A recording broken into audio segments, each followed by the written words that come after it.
आज की कथा वार्ता राजा भोज के दरबार की एक घटना है। कहीं किसी अन्य राज्य से कोई महापंडित घूमता घूमता आज राजा के दरबार में उपस्थित है और राजा से कहता है, राज दरबार सजा हुआ है। अपनी बात रखता है कि मैं आपके राज्य के सभी विद्वत जनों को खुली चुनौती देता हूं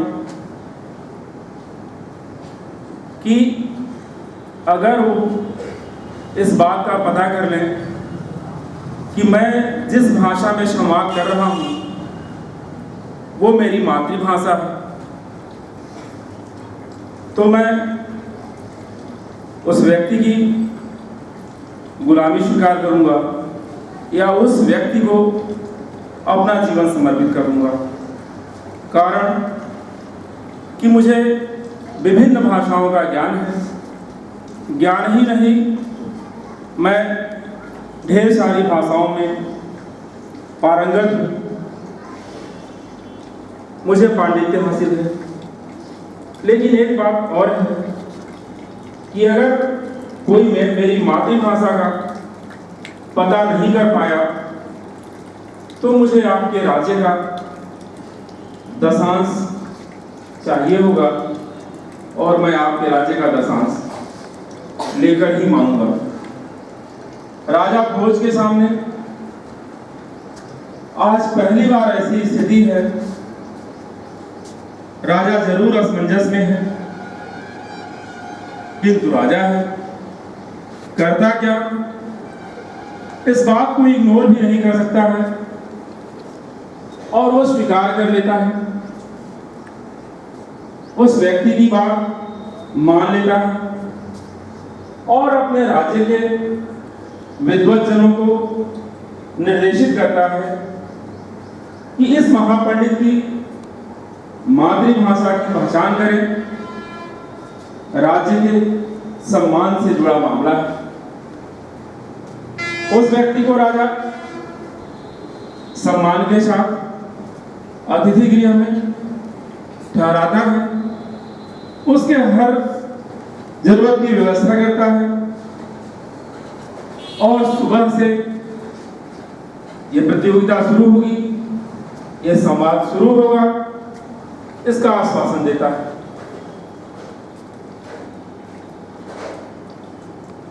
आज 2 दिन हो गए, अभी तक किसी विद्वान ने उस महापंडित के संवाद से यह निष्कर्ष नहीं निकाला है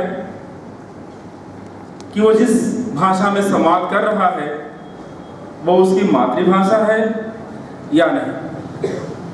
राजा का चिंतित होना स्वाभाविक है। राजा चिंतित है, तभी उसे ध्यान आता है कि उसने कालिदास को किसी विशेष प्रयोजन से कहीं भेज रखा है। तुरंत सेवक भेजता है, वह जाता है और कालिदास को लेकर के आ जाता है।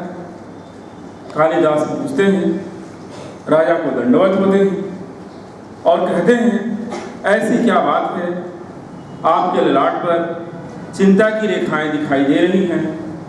कुछ भी हो मुझे तुरंत बताइए, मैं उसका समाधान तत्क्षण निकालूंगा। राजा को भरोसा है कालिदास पर, वो उससे सारी बात कहते हैं और यह कहते हैं कि देखो, ये राज सम्मान की बात है, तुम्हें हर हाल में इस बात का पता कर ही लेना है कि जो महापंडित आया हुआ है इसकी मातृभाषा क्या है। बड़ा विद्वान लगता है, इसे ढेर सारी भाषाओं में विद्वता हासिल है। कालिदास तो कालिदास ने प्रत्येक एंगल से निरीक्षण शुरू किया कि उस महापंडित को भाषाओं का इतना गहन अभ्यास है कि वह चाहे जिस भाषा में अपनी बात रख रहा है कहीं से भी उसकी मातृभाषा नहीं है ऐसा नहीं लगता। हर भाषा मातृभाषा जैसी ही लगती है। कठिनाई बहुत बड़ी है। कालिदास समझ में नहीं पा रहे हैं कैसा विचित्र आदमी है, कैसा अद्भुत आदमी है। ऐसा कोई अवसर, ऐसा कोई कारण, ऐसा कोई मार्ग नहीं छोड़ रहा है जिससे यह ज्ञात हो सके कि यही उसकी मातृभाषा है। मैंने कहा आपसे कालिदास एक दिन देखते हैं, 2 दिन देखते हैं, लेकिन तीसरे दिन उन्होंने तय कर ही लिया कि नहीं, अब बहुत हो गया, अब बस, अब कोई ना कोई ऐसी विधि निकालनी होगी, कोई ना कोई ऐसा प्रयोग करना होगा जिसे हम आप ब्रह्मास्त्र कर सकते। कालिदास से नहीं रहा गया। उन्होंने एक ऐसी विधि सोची, एक ऐसी विधि चुनी जो ब्रह्मास्त्र के रूप में इस विषय पर काम आएगी। अब कालिदास ने तय कर लिया कि आज निपटारा हो ही जाना है, आज हल हो ही जाना है। दोनों राजा को वस्तु स्थिति की जानकारी देने के लिए और यह कहने के लिए कि आज निर्णय हो जाना है, राज सिंहासन तक पहुंचते। राजा का राज सिंहासन, राजा बैठा हुआ है। दोनों पहुंचकर राजा को दंडवत करते हैं, उनसे अपनी बात कहते हैं कि आज इस बात का फैसला हो ही जाना है कि महापंडित की मातृभाषा क्या है। अब इतना सुनकर महापंडित आनंदित है, भाव विभोर है, मस्त है, पागल हुआ जा रहा है, क्योंकि उसे तो लगता है कि 4 दिन बीत गए हैं, आज 5वां दिन है, आज भी कुछ होने को नहीं है, आज भी कोई मेरी मातृभाषा का पता न लगा सकेगा और फिर मुझे राज्य का दशांश मिल ही जाएगा। ये दोनों सीढ़ियों से उतर रहे हैं। राज सिंहासन की सीढ़ियां हैं। जैसे ही 2 सीढ़ी नीचे उतरे हैं, तब तक कालिदास ने अपनी युक्ति का प्रयोग कर लिया। आप बता सकते हैं सीढ़ियों पर कालिदास ऐसा क्या करने जा रहा है? सीढ़ियां आप भी उतरते हैं, गलती से या जानबूझकर कभी कभी ऐसा कर बैठते हैं, बात हमारे तक पहुंचती। ऐसा क्या करते हैं? लंगड़ी लगाते हैं लंगड़ी। वही काम किया यहाँ कालिदास ने भी। कालिदास ने क्या किया? लंगड़ी लगा दिया। अब ऊंची सीढ़ियां हैं, लंगड़ी लगी, आप समझ सकते हैं महापंडित गुलाटी खाते खाते नीचे आ गया। और रुका कैसे? जब दरबारी दौड़ करके उसको पकड़ते हैं, तब कहीं बेचारा खड़ा होता है। अब क्या करेगा वो? आप क्या करते हैं ऐसी स्थिति में? क्या करते हैं आप? जैसे कहते हैं ना कि अपनी असलियत में आ जाना। तब वो क्या करता है? चिल्लाने लगता है। बहुत तेज चिल्ला रहा होगा ना? कैसे चिल्ला रहा हो गया? मुझसे ज्यादा इस बात को आप समझ रहे हैं। कैसे चिल्ला रहा होगा? कभी कभी घर पर जब आपकी कोई बात नहीं सुनी जाती है तो क्या करते हैं? झनकना, पटकना और तोड़ फोड़ कैसे मचाते हैं? कहने की जरूरत नहीं, हर घर का यही था। बात बिगड़ी, तूफान खड़ा हो गया। तो अब वह भी ठीक वैसे ही चिल्लाया और जैसे ही वो चिल्लाना शुरू करता है, कालिदास कहते हैं, क्षमा करें, मेरे पास इसके अलावा कोई विकल्प शेष रह ही नहीं गया था। आपको चोटें आई, मैं आपसे क्षमा मांगता हूं, मुझे क्षमा कर दें। मैंने आपको लवरी फंसाई, मुझे इस बात का दुख है, किंतु और कोई विकल्प नहीं था। और अब तो यह जानकर अत्यंत प्रसन्नता है कि आप भी हमारे ही बंधु बांधव हैं, हमारे बीच से ही हैं।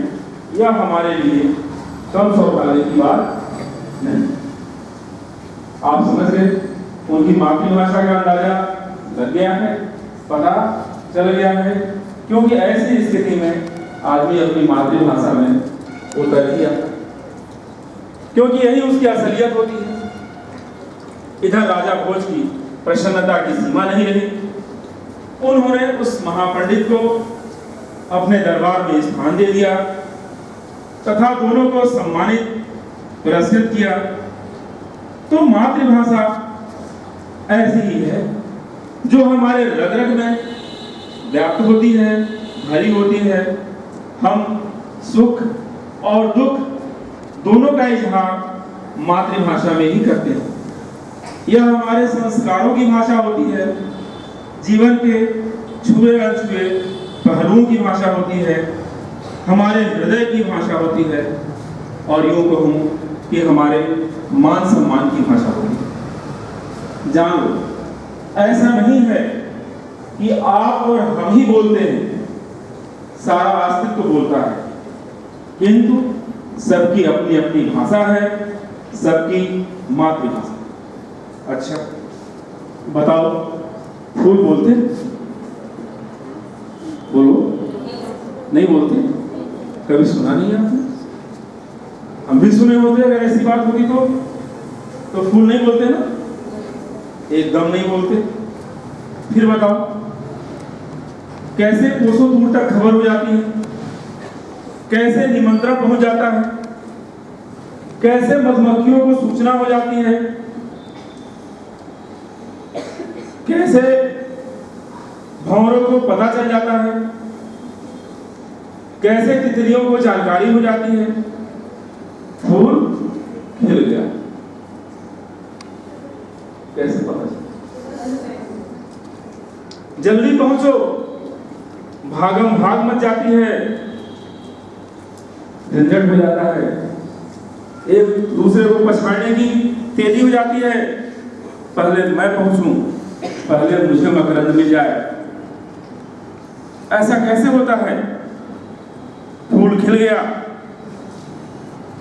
पहुंचना ही पहुंचना है। सूर्य की किरणों से पूछो, फूल बोलते हैं?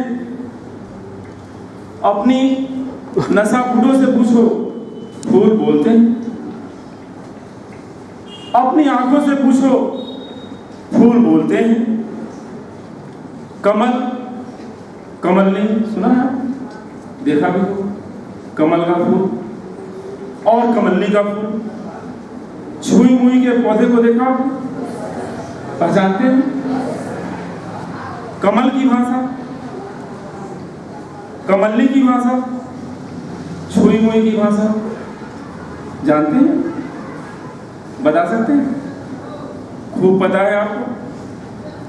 कमल की भाषा सूर्य को पता है। कैसे पता है? सूर्य का उगना, सूर्य के उगने की खबर कौन लाता है? सूर्य के उगने की खबर कौन देता है? कमल देता है। कैसे देता है? जैसे सूर्य को उगना होता है, कमल खिल जाता है, और जैसे सूर्य को अस्त होना होता है, कमल बंद हो जाता है। अब बोलो, कैसे संवाद होता है? भाषा है कि नहीं है?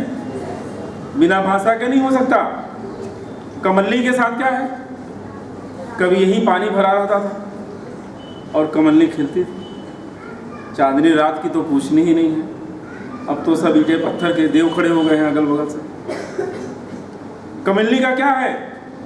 जब चंद्रमा उदित होता है कमलनी खिलती है और जब सूर्योदित होता है बंद हो जाती है।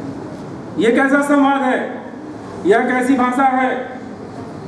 और आप जब कभी छुई मुई के पौधे को छूते हैं, वो क्या करता है, आपको प्रणाम करता है, नहीं करता। आप छुई मुई के पौधे को छुइए, देखिए वो क्या करता है, अपने पत्तियों को सिकोड़ करके आपको प्रणाम करता है।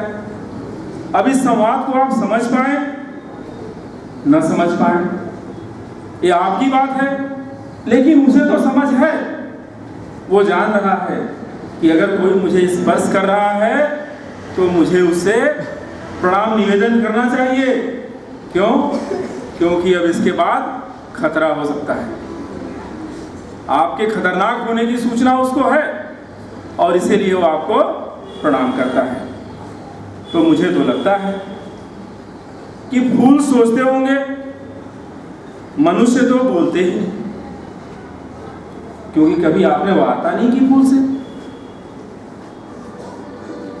और आप सोचते हैं कि फूल बोलते नहीं, लेकिन मेरा मानना है कि फूल भी बोलते हैं और हम तो बोलते ही बोलते हैं।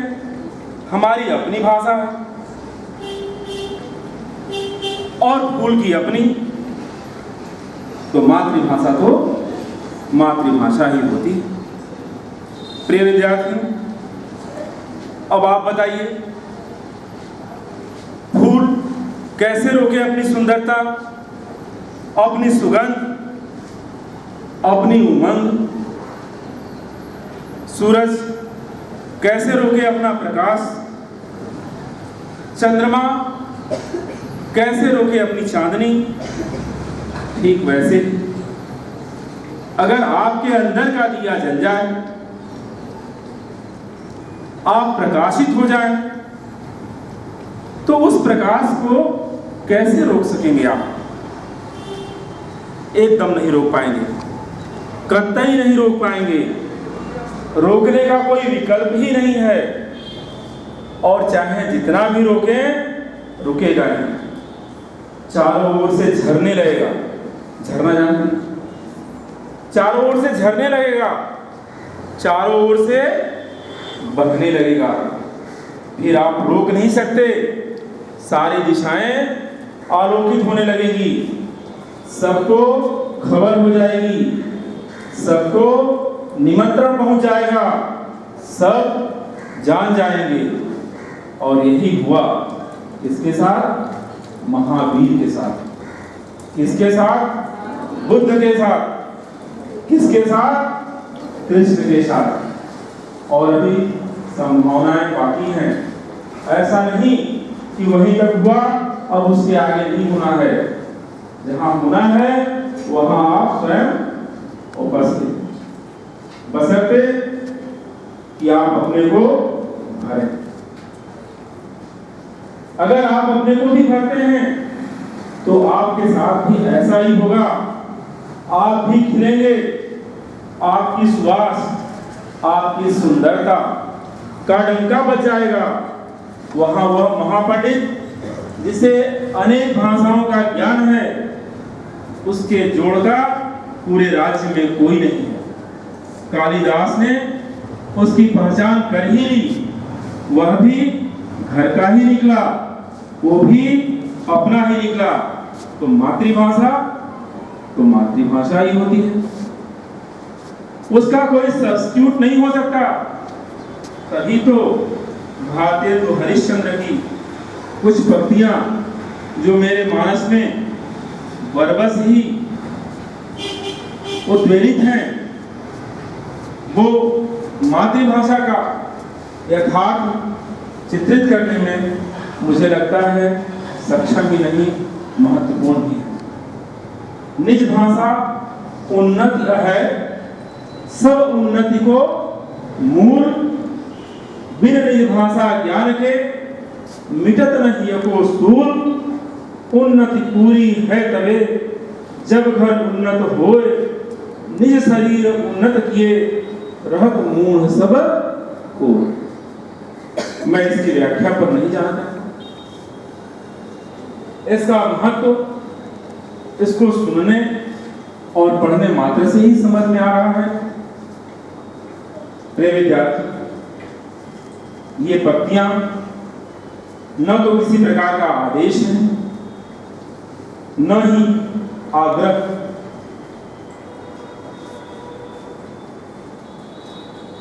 न ही निर्देश है और न ही संदेश, न ही आख्यान है और न ही व्याख्यान। यह तो सहज रूप से कवि हृदय के उद्गार हैं, जो मन के भाव को भाषा में नहीं, भाषा ना मातृभाषा में पिरोकर अंतःकरण को आलोकित करने, उद्बुद्ध करने, झंकृत करने का प्रयास, जिसमें उपदेश की झलक स्पष्ट है। उपदेश अर्थात जो भीतर उठा, जो भीतर जागा, झरना फूट गया, बह चला, अब आपने उसमें से एक लोटा निकाला या एक बाल्टी, और पिया तो ठीक, न पिया तो भी ठीक, मर्जी आपकी। पक्षी गीत गाते, सुना नहीं सुना? कभी नहीं सुना?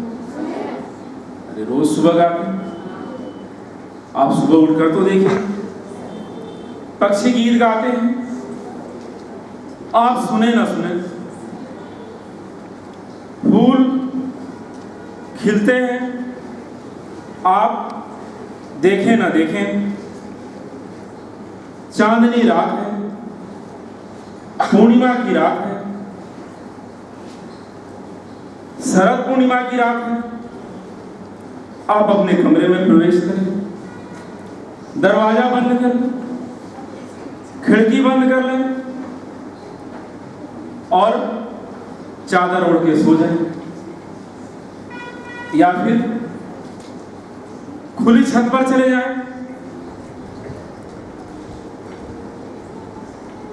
उस उत्सव का आनंद लें, चांद को एकटक निहारें। इससे उसे कोई फर्क नहीं पड़ता। क्यों? क्योंकि ये सब चीजें अकारण है, इसका कोई कारण नहीं। फूल खिलेगा ही,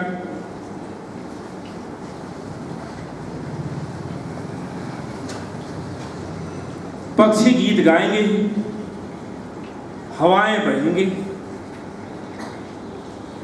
इस प्रकृति में जो भी हो रहा है वो अपनी गति से होता रहेगा। आप उनमें समाहित होते हैं या नहीं, इससे उन्हें फर्क नहीं पड़ता। हाँ, फर्क पड़ता है आपको, लेकिन तब जब आप उसको महसूस कर सकें, उसको समझ सकें, उसको जान सकें। जानने के लिए मातृभाषा हमारी जननी है, वह हमें जानती है, पहचानती है, समझती है, दुलारती है, संवारती है और हमें संभालती भी है। आप चाहें जितनी भाषाओं का ज्ञान प्राप्त कर लें, किंतु मातृभाषा तो मात्र प्रयोग से ही पर्याप्त है। उसको पढ़ने की जरूरत नहीं है, उसके ज्ञानी बनने की जरूरत नहीं है। आप उसे जान रहे हैं, आप उसे समझ रहे हैं और वह आपके प्रयोग में है, यह पर्याप्त है। क्योंकि उसमें जो है वह किसी भाषा में नहीं है। और वास्तव में मातृभाषा आपकी जीवनचर्या है, आपकी लाइफ स्टाइल है, आपकी जीवन शैली है। आपने देखा वहां महापंडित आखिर अपनी भाषा में उतर ही आया। अब आप कह सकते हैं, चाहे मन से और चाहे मजबूरी। तो कहीं ऐसा ना हो कि आपके साथ भी कुछ ऐसी ही स्थिति आए। इसीलिए मन से अपनी भाषा को समझें, जानें और उसको प्रयोग में रखें। नहीं तो कैसे कहीं ऐसा ना हो कि आपको मजबूरी में आपकी मातृभाषा के शरण में आना पड़े। मैं इस चीज को समझ रहा हूं। आप अपनी मातृभाषा का महत्व समझते हैं, मातृभाषा का प्रयोग करते हैं और मातृभाषा को अच्छी तरह समझते हैं। जो भी अपनी मातृभाषा में संवाद करेगा, मातृभाषा में जिएगा, मेरा मानना है वो जीवन के ज्यादा करीब होगा। और जो जीवन के ज्यादा करीब है उसी का जीवन सफल है और आप एक सफल जीवन के मार्ग पर अग्रसर हैं। प्रिय विद्यार्थी, आप इस दिशा में लगे हैं,